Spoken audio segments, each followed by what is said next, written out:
Welcome to the much requested and long-awaited video of how I make the New York City subway token rings that I sell on Etsy. There have been several styles of tokens made over the years, and this particular one is called the Large Cutout Y. And they made 50 million of them between 1970 and 1980, and you could purchase them, and each one was good for one ride on either a New York City subway or bus, and they've long since been replaced by Metro cards. In order to make the token soft enough or malleable enough to work with, I first heat it up over a torch flame for a few seconds.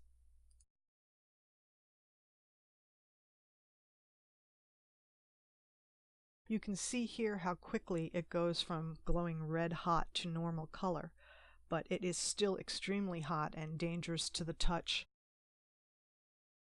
I drop the hot token in a bowl of room temperature water, and within a few seconds it's cool enough to touch. Now I punch out the center of the token. I'm using a Harbor Freight punch and die set, and I'm using the 1/2 inch hole and the 1/2 inch punch, and that will take out the entire center of the token.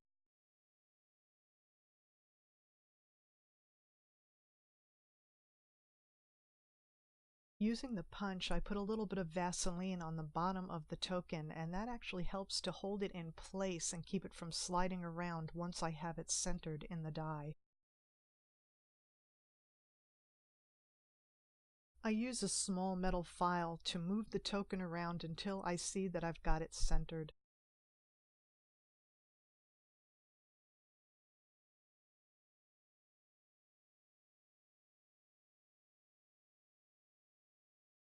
I place the punch in the die, and then using my bench press, I punch out the center of the token.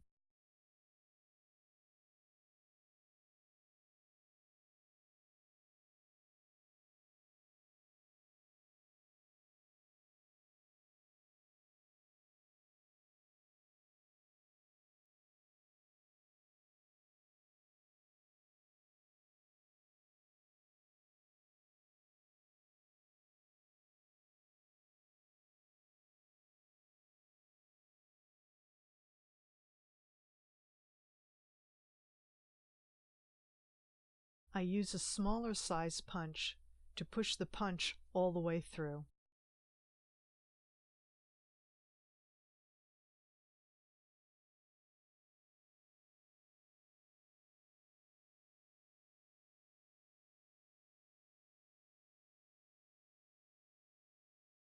Because of the Vaseline, sometimes the punched out center of the token is stuck on the bottom of the punch, but it's easily removed, and I actually save these and make earrings out of them. I use a pair of old scissors to slide the token out from the die.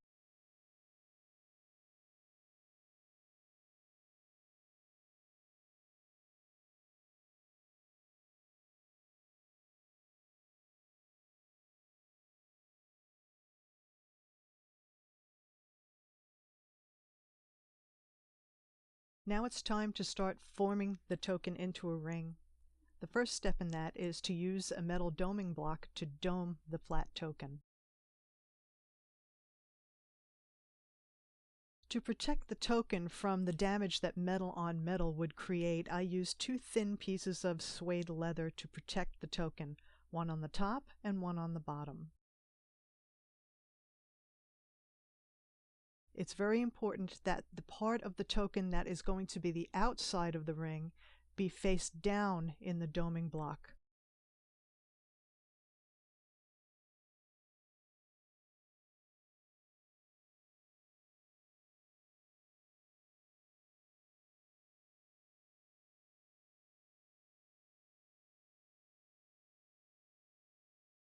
Four or 5 hits with a heavy hammer or mallet should be sufficient to dome the token.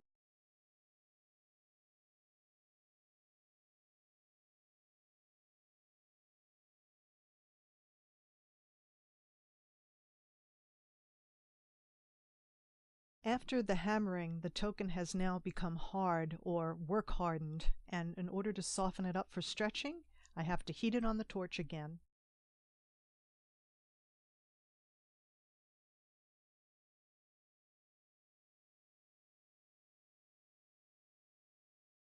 Now it's time to use the ring stretcher. I place the token punched out side down onto the mandrel, and every time I push the lever back, the plates of the ring stretcher mandrel open up and stretch out that center hole in the bottom. As it does this, the token moves down the mandrel, and the sides of the token come up and form it into a ring shape. If you look closely, you'll actually see the US ring sizes etched on the front of the ring mandrel. What used to be the outside edge of the token is now the top part of the ring. It's thicker than the rest of the ring, and it does cause a lip on that one side, so for both comfort and cosmetic reasons, I will be sanding that down. When sanding, little bits of dust and metal fragments are going to be thrown out into the air, and in order to protect my lungs, I wear a mask, and I also protect my eyes with safety glasses.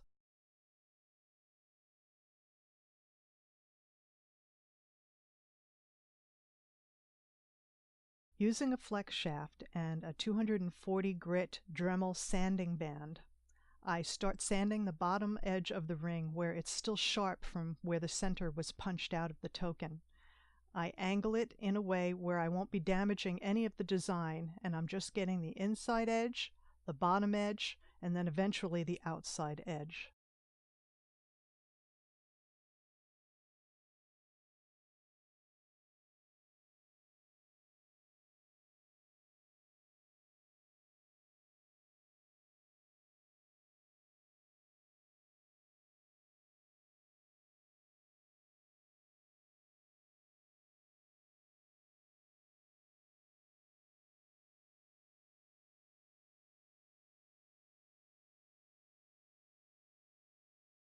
Now it's time to remove that thick lip that I talked about earlier.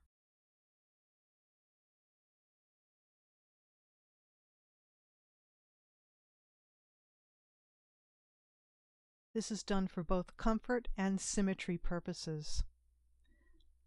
There's also a thick lip on the inside of the ring that would make it uncomfortable to wear if I didn't remove it, so that's next.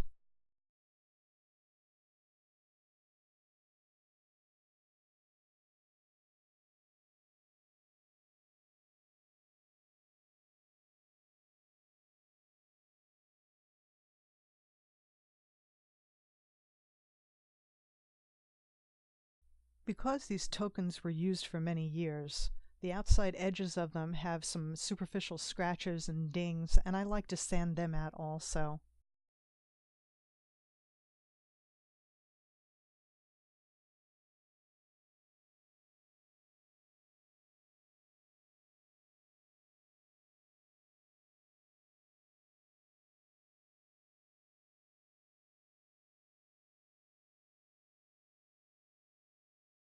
The top edge of the ring, which used to be the outside edge of the token, is just a little bit wider than the bottom edge, so I like to use the reducer part of my ring stretcher to correct the shape.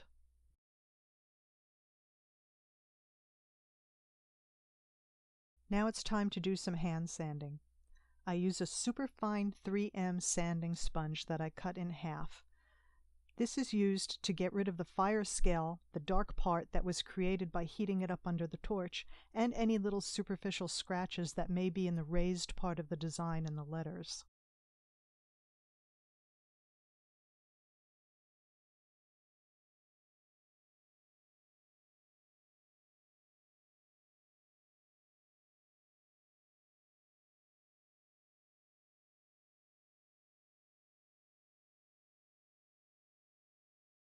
Once I'm finished with the outside of the ring, I then work on the top and bottom edges of the ring, using both a side-to-side and figure-8 motion.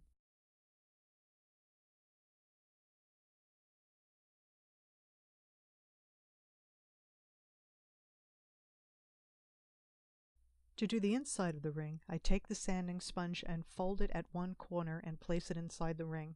Then I work it around the inside of the ring.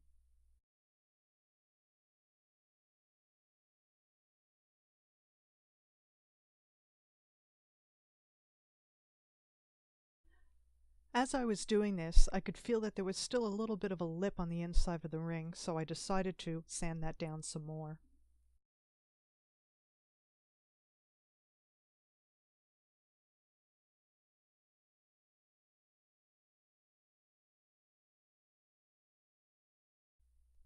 You can see that there's still a little bit of fire scale on the raised letters of the ring, and that's going to be taken care of by the final polishing.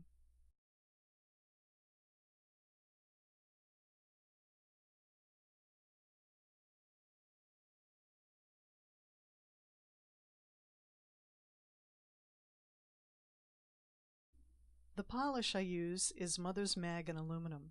It can be purchased at any auto parts store, and I've also included an Amazon link to it, as well as links to the other tools and products that I use in this video. I use my finger and spread it all around the outside and inside edges of the ring and polish it to a high shine using a Dremel felt polishing wheel.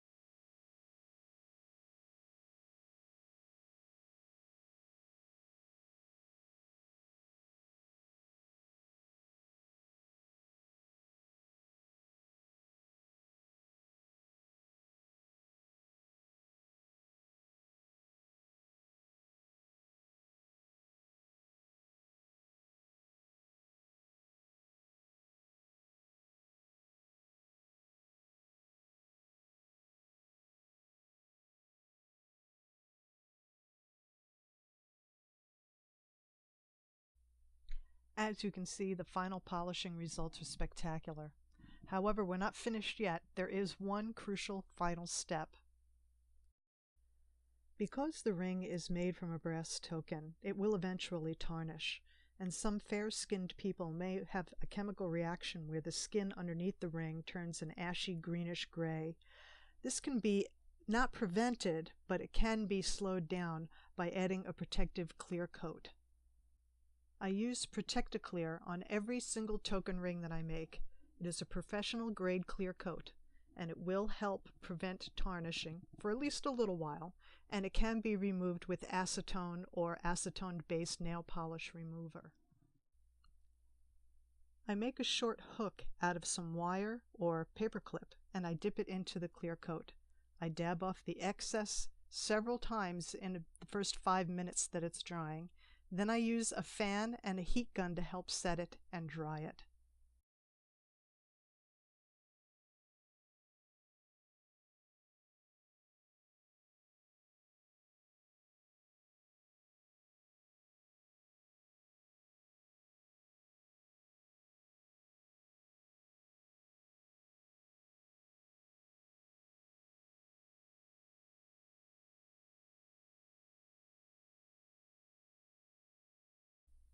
Because gravity works, if you don't dab off the excess, you'll be left with a teardrop shape of the clear coat at the bottom of the ring, and that's why I dab off the excess on the inside and the outside bottom of the ring.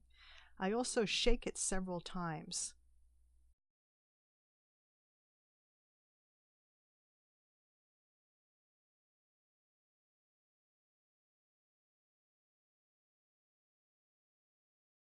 While it's wet, the Protect-A-Clear does have quite a strong odor. But by the time the ring is dry, the odor is gone, and using my method, it takes about 15 minutes to dry. I usually do leave it hanging to dry for at least half an hour, though, just to be sure before I package it up to mail it to the customer. And there you have it. That is my method for making a ring out of a New York City subway token. I've made over 1,000 of these rings in the last couple of years, and I have many satisfied customers on Etsy and many 5-star ratings. If you'd like to order one, I will add a link in the description below. Thank you so much for taking the time to watch my video. If you've enjoyed it, please like and subscribe. And if you'd like to get notified of future videos of mine, just click that little bell icon next to the subscribe button.